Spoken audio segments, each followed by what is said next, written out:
Good evening, y'all. It's Father Bryce, and welcome to our Wednesday night Asked and Answered. The question tonight is, why do some people take new names? Like a pope takes a new name when he becomes a pope, or a monk or a nun. They take new names, and some people have done that at various points throughout history. So why do some people in the church take new names? Well, in Ephesians chapter 4, verse 24, St. Paul writes, put on the new self. And in putting on the new self, he invites us to live in the righteousness and truth of God. Put on the new self. Put on the new man. Cast off the old ways of your life and begin living in the life of the resurrection. The ancient Jews, they had a thought, which is true. They got it from the Bible. It's true. And they said, there's this age. There's the world right now. And then there's the world to come. And one day, this age, this world, this time is going to pass away. And the Messiah is going to come. And he's going to inaugurate a new creation. And there's like in Isaiah, for example, we see the new creation, the mountain of God. So there's this age, and then there's the age to come, the age of the Messiah, the age when the new creation comes about. And this age is going to close, and the new age is going to be here. Well, where we and the world will be renewed. Put on the new self. Live in the righteousness of God. So Jesus Christ comes. Christ means Messiah. Christ is the Greek word for anointed one. It's a translation of the Hebrew word Messiah, which means anointed one. So Jesus Christ, when we say Jesus Christ, Christ is not his last name. Jesus Christ means Jesus the Messiah. So Jesus is the Messiah. He inaugurates the new age, and what he does is he makes them overlap such that we still live in this world, like we still live in this age. The age to come isn't already done, isn't totally here yet. Like the second coming hasn't happened. He hasn't made the new heaven and the earth, the new heavens and the new earth. Yet, when we are baptized, you and I, we become a new creation.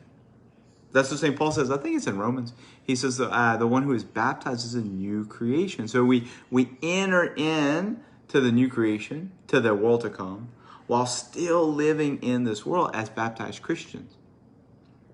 So, actually, you get a name when you're baptized.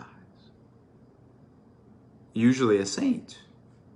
I'm Samuel Bryce Higginbotham, and so I have Saint Samuel the prophet from the Old Testament, and Saint Britius from France a long time ago, who are my patron saints. I got a name. At confirmation, we are intentional about asking our patron saints to pray for us.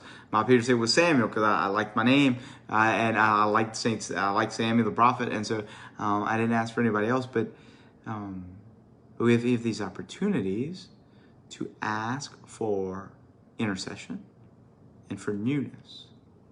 But we don't generally go by a different name if we ask somebody just to be our patron saint in confirmation. But when you become a nun, or when you become a monk, or when you become the Pope, you change your name.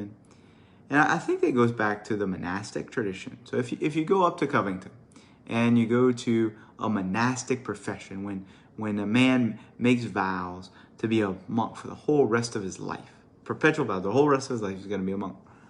He actually lays on the ground, like we do it, like the priests do at ordination, and they put a funeral pall on top of him. Like the thing that goes over the casket for a funeral, they put it on top of him to symbolize his death to self. It says, no, I am no longer the man I once was. I'm asking God to make me new, to renew me, to make me a new creation, a new self, putting off the former ways, being transformed by the renewal of my mind, and living in the righteousness of God. So that's why some people take new names, to emphasize, to show, to, so to speak, sacramentalize, to give a sign of the transformation that God has worked in them. So that's the answer to the question of why some people in the church take new names. They can show that they can ask, show, beg God to live really as a new self, in this new beginning in the new creation in which God has called us to live by our baptism. God bless you.